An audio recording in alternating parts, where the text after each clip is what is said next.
Bom dia, boa tarde, boa noite. Você que está nos acompanhando na Escola Bíblica. Já estamos nessa sequência da série Edificarei a Minha Igreja, baseado na revista da Editora Cristã Evangélica, que tem sido muito edificante de fato.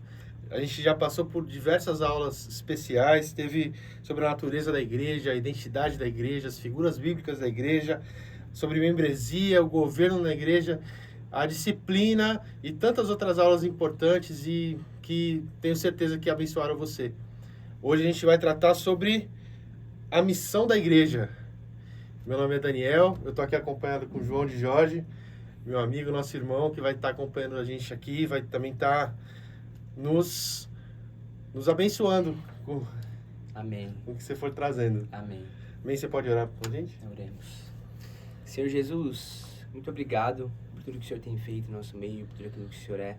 Obrigado pela obra redentora de Cristo, ó Pai. Obrigado porque é Ele e o Seu sangue, ó Deus, que nos faz um e nos torna de fato a Tua igreja, ó Pai querido. E gostaríamos de orar pedindo para que Teu Espírito Santo abra os nossos corações nesse momento, tanto nós quanto aqueles que também estão nos ouvindo. Peço para que o Senhor ministre a Tua vontade no nosso coração e abra os nossos olhos, Pai, e também o nosso coração para aquilo que o Senhor quer falar conosco nesse momento. Em nome de Jesus. Amém. Amém. Então, nosso tema hoje é missão da igreja. Missão da igreja. Como que você vê, você acha? Qual é a missão da igreja? De acordo com aquilo que não somente a lição nos conduz a entender, mas se fosse resumir uma palavra assim, a missão da igreja é fazer discípulos. Legal. E esse é o nosso texto base mesmo. Está lá em Mateus 28, a partir do versículo 18, aquele texto que é famoso, conhecido como a Grande Comissão. E eu vou ler aqui com os irmãos, podem acompanhar em casa. Versículo 18. Jesus, aproximando-se, falou-lhes, dizendo: Toda autoridade me foi dada no céu e na terra. Ide, portanto, fazei discípulos de todas as nações, batizando-os em nome do Pai, do Filho e do Espírito Santo, ensinando-os a guardar todas as coisas que vos tenho ordenado. E eis que estou convosco a todos os dias, até a consumação dos séculos. Aqui, Jesus já está bem próximo do fim do seu ministério aqui. Ele já passou pela morte, já ressuscitou e está nos últimos dias aqui na Terra, falando com os discípulos, e deu essa comissão, essa missão, essa ordem. E eu separei algumas coisas desse texto que eu achei que é um dos textos mais relevantes para a igreja, né? Sim. Fala sobre o que a gente deve fazer aqui mesmo. Primeiro, que é a autoridade de Jesus, que ele começa dizendo que toda autoridade lhe foi dada. Então a gente não recebe essa ordem tendo uma autoridade que vem de outra pessoa, senão o próprio Cristo. E qual que é a ordem? Fazer discípulos de todas as nações. E era especialmente importante para aquele contexto, porque eram judeus acostumados a viver o seu judaísmo, a viver só dentro do seu povo, de sinagoga, das suas sinagogas, que viam os gentios como um povo estranho, que não merecia a graça de Deus. Então ele fala: fazei discípulos de todas as nações. E discípulos não de si mesmos, né? Não para fazer discípulo um igual a mim, um igual àquele que prega. Exatamente. Discípulos de Cristo. Daí ele segue batizando-os, e ele dá uma forte ênfase na Trindade aqui, em nome do Pai, do Filho e do Espírito Santo, e ensinando-os a obedecer o que Cristo nos ensinou. Então a gente tem essa ordem básica aqui: fazer discípulos de todas as nações, ide por todo mundo. É importante para eles, porque eles estavam todos em Jerusalém ali esperando, é um ide mesmo.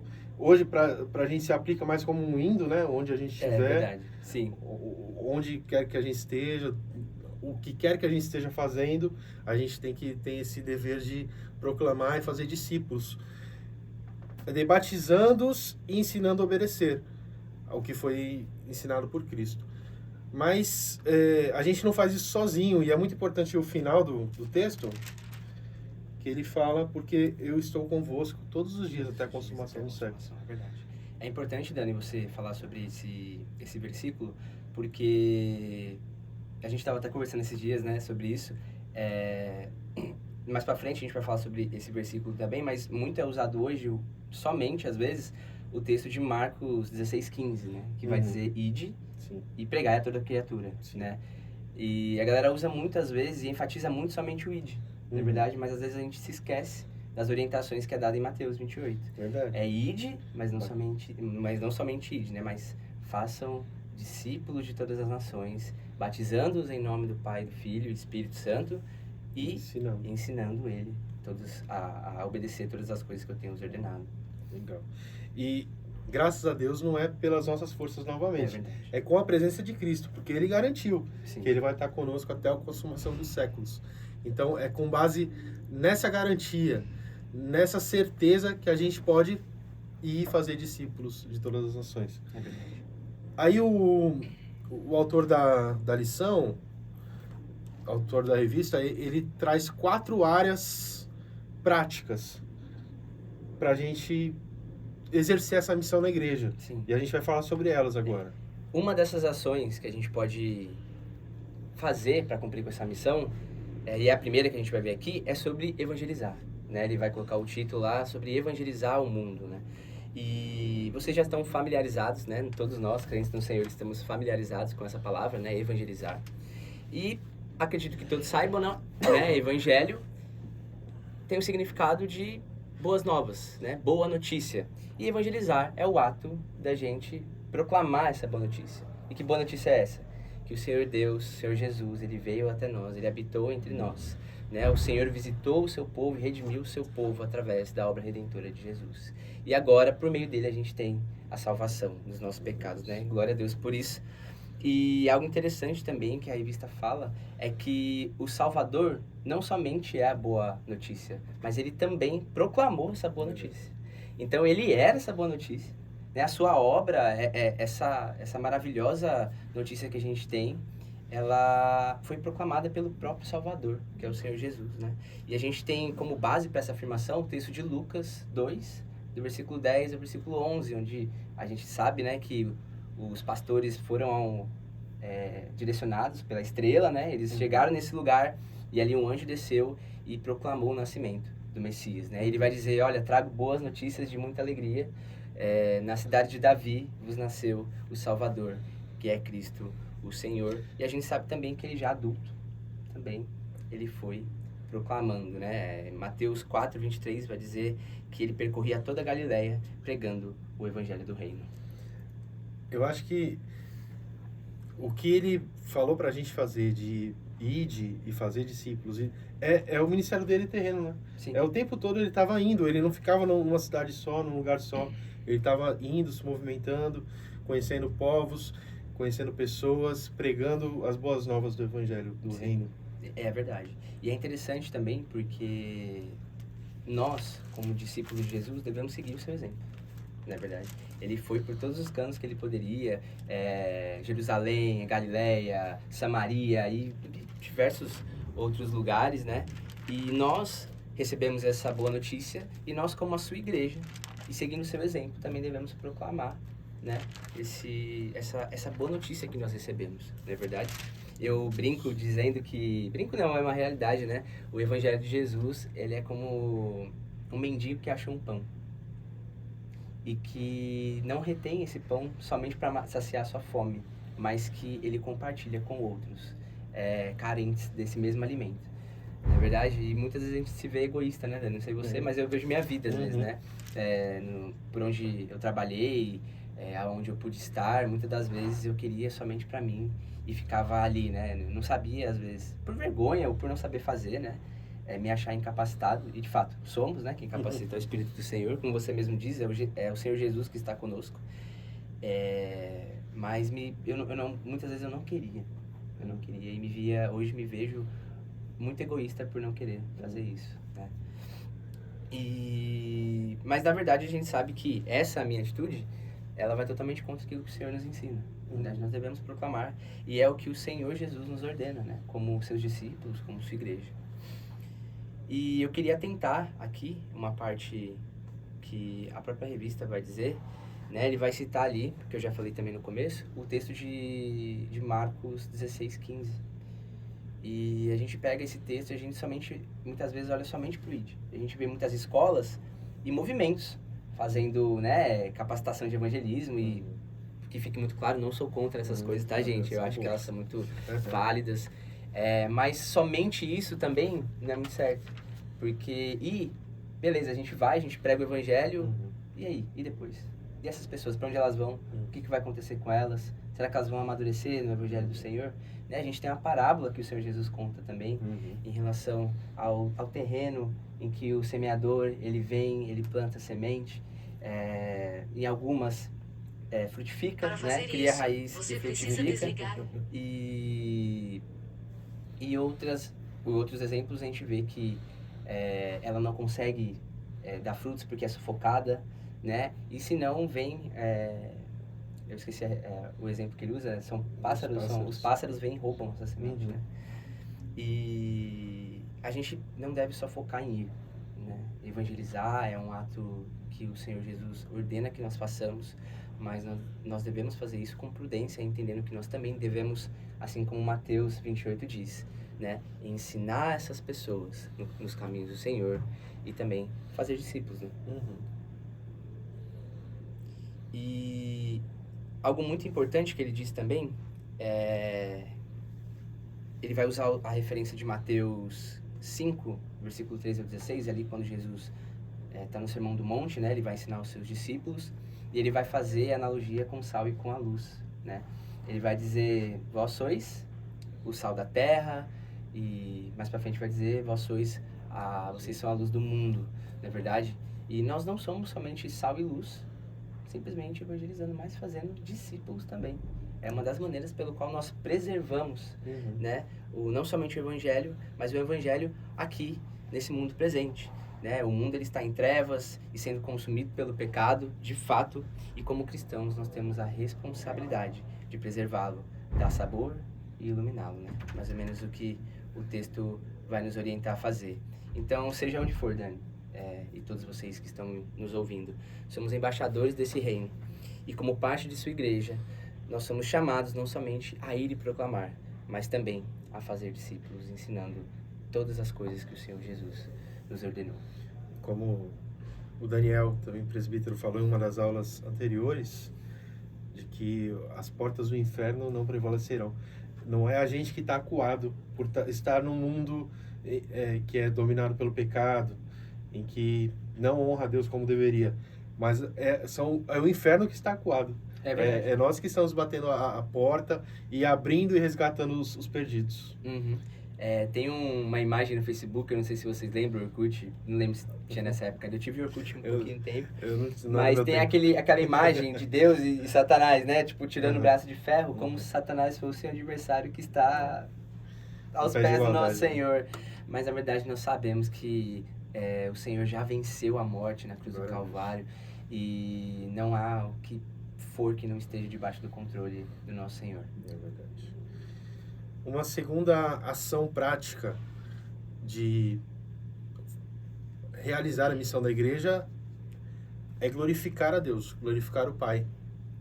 Lá em Salmos, no Salmo 19, lá no versículo 1 já fala: os céus proclamam a glória de Deus, o firmamento anuncia as obras das suas mãos. A gente vê por toda a Bíblia que a natureza inteira proclama a glória de Deus. Não só a natureza, mas nós também, como humanos, fomos criados para a glória de Deus. Está lá em Isaías, acho que não precisa nem abrir. Isaías 43:7, fala que nós todos somos criados para a glória de Deus. Glorificar a Deus é realizar a missão da igreja. E não é só a natureza e os humanos que devem fazer isso. O próprio Cristo, em carne, em seu tempo terreno aqui, ele glorificou o Pai. Vamos abrir em João 13:31.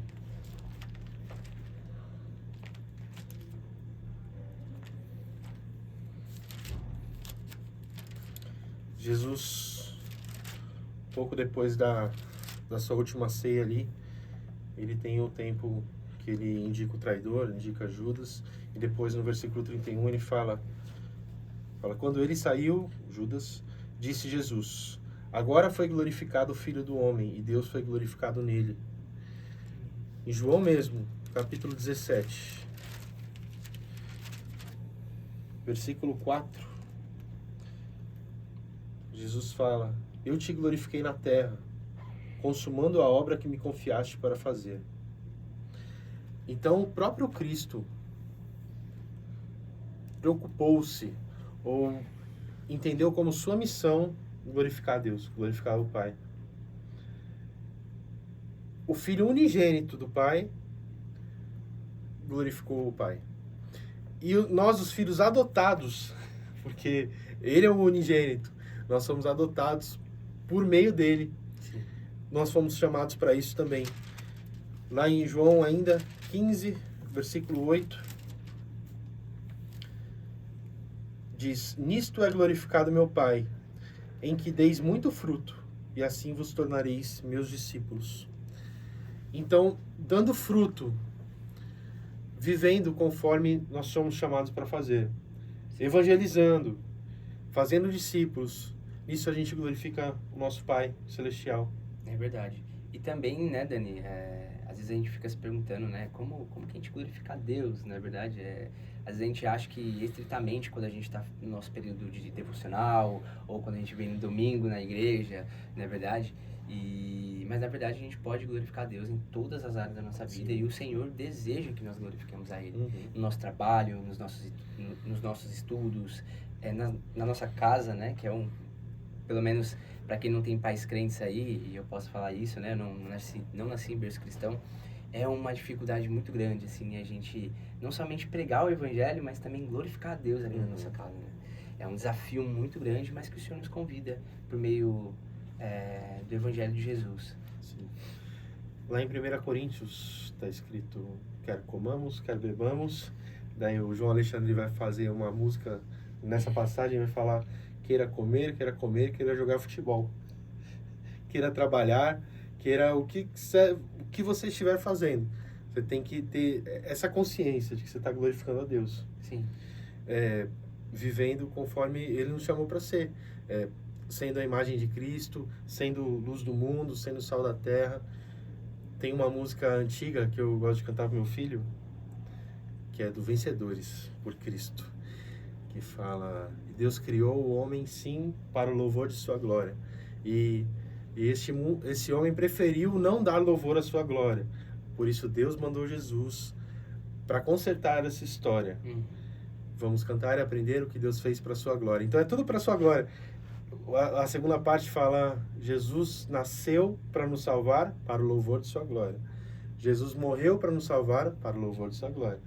Jesus ressuscitou para nos salvar para o louvor da sua glória. É maravilhoso mesmo, né, Dani? Tem uma música também do Projeto Sola, que fala sobre essa isso, é mais nova. Chama Glorificar. Uhum. E bem no comecinho ele fala: em cada canto desse mundo, em cada passo, ecoar o seu amor, a sua redenção. Nós somos servos desse amor, e de que, como você já disse, não é sobre nós, mas é sobre Cristo, né? É a luz, Senhor e Rei. Amém. Vai continuar? Que é a terceira. Vamos continuar. Uma outra ação, e como o Dani já falou, a nossa terceira, é de que um dos meios pelo qual nós cumprimos a missão da igreja é nos sujeitarmos às autoridades que nos foi dada, que é muito complicado, né? Por vezes, né, gente? Convenhamos. Mas é importante frisar que autoridade é diferente de autoritarismo, que Sim. é uma das coisas que nós vemos muito. Não é novidade, na verdade, né? Não. Mas a gente vê muito mais isso à noite, né? E um monte de hipocrisia. Mas, enfim, o livro, ele nos conduz a entender que a autoridade, ela está relacionada ao poder para ordenar, quase que não sai, e para tomar decisões. Mas também considerando os liderados. E ele vai dizer também que isso deve ser feito com justiça. E o que é diferente do autoritarismo, né? Porque autoritarismo tem a ver com imposição. Sim. Na verdade, não, isso aqui é o que eu quero e é o que vocês devem fazer, e é isso. E a gente vê isso não somente no mundo, mas também muitas vezes, infelizmente, dentro das igrejas. Na verdade, é uma coisa que assombra muitas realidades de pessoas crentes no Senhor Jesus Cristo hoje. É isso aqui que você tem que fazer, e se você não sair... Não é nem a Bíblia que é a regra de fé e prática. Sou eu e os meus modos, né? E é triste ver isso, né, Dani? Porque existem tantas pessoas que eu vejo, assim, que querem seguir ao Senhor Jesus, se tornar seus discípulos, e às vezes é impedido por causa de tradicionalismo. Às vezes, imposição de regras, saem dogmas. feridos, né? Em ambientes tóxicos. Sim. Saem feridos, machucados, carregam esses feridos. Uma vez eu fui convidado para dar uma pequena devocional numa reunião de oração e fui falar a respeito da santidade e que muitas vezes, em várias realidades, eu não vou falar nomes de igrejas aqui, né? Não quero difamar nenhuma delas, mas essa é uma história real de que uma menina, ela entrou numa igreja, né? E logo a perguntaram se ela havia crido no Senhor, queria fazer parte daquele corpo, daquela família, daquela igreja, e ela, pelo menos ela achava que ela tinha certeza da sua salvação, até perguntarem para ela se ela falava em línguas, por exemplo. Ela falou que não. Ela falou, aí as pessoas, os líderes daquela igreja falaram assim, ó, para que você seja salvo, você tem que fazer isso aqui. Ó, é isso aqui, isso aqui, isso aqui, isso aqui, desse jeito. Se não for desse jeito, você não. É claro que, como nós temos visto até aqui, o Senhor Jesus, ele nos ordena. Existe o custo para ser discípulo de Jesus, mas é os custos que Jesus colocou para sua igreja, não que nós colocamos e impomos para as pessoas se tornarem membros ou salvos. A submissão vai até onde não contraria a vontade de Deus, né? Não contraria a vontade de Deus revelada na palavra. Exatamente. Isso tanto a submissão religiosa, né, no âmbito da igreja, quanto a submissão civil, né, no âmbito do governo. Exatamente. E é exatamente esse tema que ele quer trazer, né? O autor da lição, ele diz que a Escritura diz que as autoridades, elas são instituídas pelo nosso Senhor, e que cada uma delas, e isso às vezes nos consola, né? Cada uma delas prestará contas daquilo que foi atribuído, né, a elas, aquilo que foi confiado a elas. E eu vou pedir já para que vocês que estão com a Bíblia de vocês, e a gente também, abra lá em Romanos 13, deixar a Bíblia aberta lá em Romanos 13, porque a gente vai, mais para frente, dar uma meditada no texto. Mas, em primeiro lugar, eu queria desdobrar sobre esse tema, né, da submissão à autoridade, às autoridades que nós temos, de que o próprio Senhor dos Senhores se submeteu às autoridades enquanto caminha conosco. Né? Ele se submeteu à autoridade do Pai, né? O texto está lá em Lucas 22:42, eu vou abrir aqui, vocês não precisam abrir junto comigo. Lucas 22, versículo 42. Aqui. No 41 vai dizer, ele por sua vez se afastou um pouco e de joelhos orava, dizendo, Pai, se queres, afasta de mim este cálice. Contudo, não se faça a minha vontade, e sim a tua. Então, o Senhor Jesus, ele foi, em primeiro lugar, submisso a quem? Ao Pai Celestial. Ele quis glorificar o Pai também. E nessas ações, o Senhor Jesus, na sua obediência, ele glorificava ao Pai, na sua submissão ao seu Pai Celestial. Um outro aspecto dessa obediência do Senhor Jesus é que ele foi obediente aos seus pais terrenos também. Em Lucas também, mas lá no comecinho, no capítulo 2, olha o que a Escritura vai nos dizer. Capítulo 2, versículo 51, vai dizer, e voltou com eles para Nazaré, e era submisso a eles. E a mãe dele guardava todas essas coisas no coração. Então, ali no contexto, né, Jesus ele vai ensinar no tempo, bem novinho, né, e ele se perde ali, né, a família se perde dele, e eles querem encontrar, eles perguntam, por que você fez isso, né, e tal, e no final, eles vão dizer, ele vai dizer, não compreendem, porém, as palavras que lhes disse, e voltou com eles para Nazaré, e era submisso a eles. Então, a Escritura deixa claro que o Senhor Jesus era submisso aos seus pais terrenos, né? Sim. E que dificuldade é também ser, né, submisso. Você que é pai, você pode dizer um pouco sobre isso, né, Dan? Mas, assim, todo tipo de submissão, ainda que seja a Deus, que é o Pai perfeito, a autoridade perfeita, envolve uma quebra do eu, né? Envolve uma humildade que precisa ser tomada, que não é, por causa da nossa natureza caída, não é nata, não é de nascimento, não é original nosso.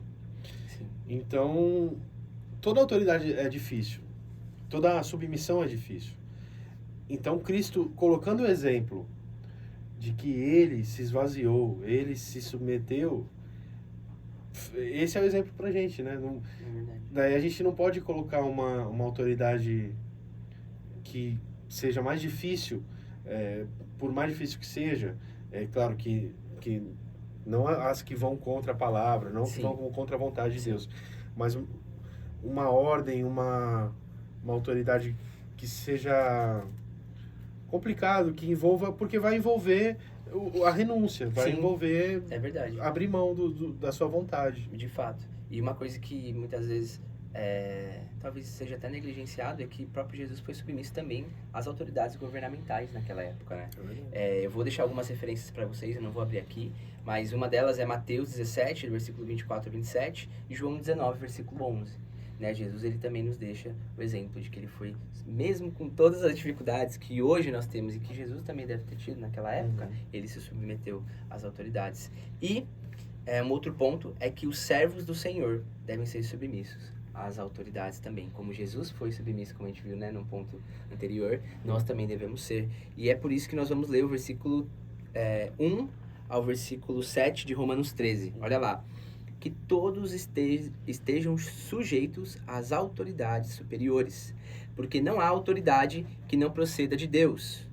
E as autoridades que existem foram por ele instituídas. Assim que ele se opõe à autoridade, resiste às ordenanças de Deus. E os que resistem trarão sobre si mesmos condenação, porque os magistrados não são para temor quando se faz o bem, e sim quando se faz o mal. Você quer viver sem medo da autoridade? Faça o bem, e você terá o louvor dela, pois a autoridade é ministro de Deus para o bem. Mas, se você fizer o mal, então tenha medo, porque não é motivo que as autoridades trazem a espada, pois é ministro de Deus. Continuando, ministro de Deus, vingador para castigar quem pratica o mal. Segue até o versículo 7, né? Eu vou me ater até aqui. Mas uma das coisas que a gente vê aqui, Dani, é que as autoridades procedem de Deus e foram por eles instituídas no versículo 1. Quem se opõe à autoridade pode sofrer punição, por exemplo, do Estado, no versículo 2. Né? O ministro do Senhor age para o bem daqueles que fazem o bem. A sujeição à autoridade é um dever de consciência nossa, no versículo 5 a gente vai ver. E como instituídos por Deus, devemos pagar-lhes o que de fato é devido. É o que Jesus fala, né? Dê a César o que é de César. Então, a quarta ação prática que o autor da lição nos traz é a igreja cumprindo sua missão sendo uma comunidade de cura. Ele usa a expressão terapêutica, mas sendo essa comunidade de amor, de cuidado. Então, ele traz uma citação muito interessante de que a igreja não é um museu para os santos, é um hospital para doentes. Isso não é tão fácil de ver, não é tão fácil de se viver, porque a gente quer estar no nosso melhor, a gente quer demonstrar que a gente está bem, e às vezes quem está doente, quem se vê doente, acaba se afastando, não querendo se chegar nesse lugar, não querendo estar perto, porque quem está quebrado às vezes não quer estar perto de quem parece que está muito bem. Sim. Então, a gente vai realizar melhor nossa missão sendo um lugar que se reconhece como local de cura, como sendo instrumentos de Deus para cura. Vamos ler em Lucas, capítulo 4, versículo 18 e 19.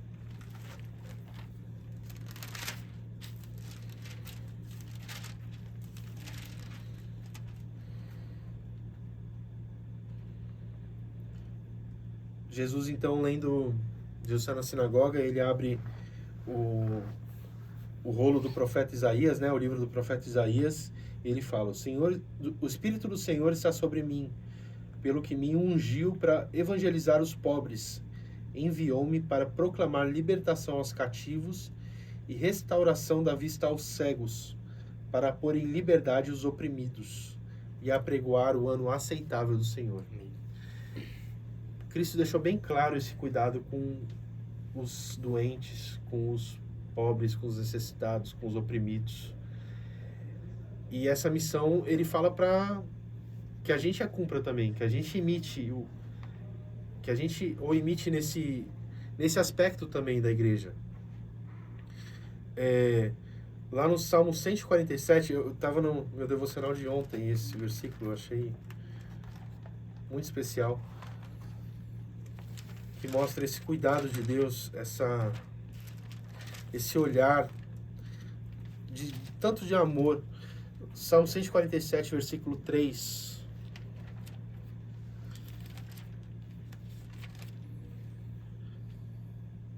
Falando sobre Deus. O Senhor sara os de coração quebrantado e lhe pensa as feridas, lhe cuida as feridas. Outra tradução vai falar... Deixa eu encontrar aqui, para não falar de mim mesmo. Enfaixa suas feridas. Olha, que especial, que olhar cuidadoso, de amor, de zelo, de quem quer sarar o ferido, de quem quer dar uma condição melhor. É verdade, Dani. E o Rodolfo, ele tem uma música, Rodolfo Abrantes, que o refrão ele diz, né, também, que as minhas feridas saia poder para curar. Então o Senhor, ele cuida de nós, ele sara o coração quebrantado, ele trata as nossas feridas, e um dia essas feridas, elas servirão de testemunho e também como poder, como você disse aqui, né, na lição, a igreja ser um meio para curar, né, outras pessoas. E quantas pessoas feridas a gente vê, né, às vezes por acharmos que somos santos demais, ou acharmos que por meio das nossas obras nós somos superiores àquela pessoa que muitas vezes se achega, né? E essa pessoa, por vezes, é machucada até mesmo por nós, né? E aí nós não somos uma igreja que oferece cura, mas uma igreja que machuca. Essas pessoas saem feridas, machucadas, muitas das vezes nem querendo mais voltar a frequentar esse certo tipo de ambiente. Então, nós acabamos não sendo exemplo. Terrível. Né? Essa consciência de que nós somos doentes, somos carentes da graça de Deus, é fundamental para que a gente possa ser um lugar que oferece cura, um lugar que acolhe doentes. Porque, como você falou, a sua ilustração do mendigo que encontra pão, nós não deixamos de ser mendigo por causa disso. Sim. Continuamos carentes daquele pão, daquela graça do Senhor. Verdade. Nós somos mendigos que oferecemos pão. A gente sabe onde é a fonte do pão. É verdade. A gente proclama, venham todos na fonte aqui de pão eterno, pão vivo. Mais um texto, deve ser meu último, em Mateus 12, versículo 20. Outra citação de Isaías por meio de Jesus. Deixa eu ler. Como é que está na sua tradução? Pode ler, por favor. Mateus 12, 20. Mateus 12, 20? Isso. Tá assim. Não esmagará a cana quebrada, nem apagará o pavio que fumega, até que faça vencedor do juízo. Olha que cuidado. A cana quebrada, ou seja, aquele pedaço de cana, daquela árvore que está quebrada, Deus não esmaga. Aquele pavio que está só fumegando, que está fraquinho, aquela luz que está quase vacilante, ele não apaga. Ele tem cuidado para restaurar o ferido, para restaurar o oprimido, restaurar o perdido. Então, nós cumpriremos nossa missão melhor, tendo essa visão, esse modo de enxergar, de viver na igreja. Isso é fundamental para que a gente se torne, né, discípulos melhores de Jesus, na verdade. A gente ter essa consciência de que nós somos pecadores, na verdade, nós somos caídos, estamos alienados de Deus. Como Paulo em Romanos 1, ele vai citar, por exemplo, né, ele vai dizer que toda ira de Deus é revelada, né, contra toda injustiça. Ele retrata ali a realidade da humanidade de uma maneira que você olha e você fala, peraí, eu sou esse quem estou falando? Mas sim, de fato, nós somos essa pessoa de quem ele está falando. E que nós trocamos a glória de um Deus incorruptível em semelhança da imagem do homem, que é totalmente corruptível, na verdade. Mas essa consciência de que nós somos pecadores, nós estamos totalmente desgarrados e carentes da graça do Senhor, ela só vem por intermédio do Espírito Santo do Senhor, né? E de confessarmos que o Senhor Jesus é o Senhor da nossa vida e com o coração crer que Ele ressuscitou dentre os mortos. Somente assim a gente pode, de fato, ter essa consciência. Amém. e seguindo o exemplo de Cristo, né? Sendo Ele Deus. Se tem alguém que é santo, que viveu nessa terra, foi Jesus Cristo. Mas ele andava cercado de pecadores. É verdade. Os pecadores entendiam que tinham um lugar de aproximação com ele, não o temiam. É verdade. De Diferente exemplo. dos fariseus, né?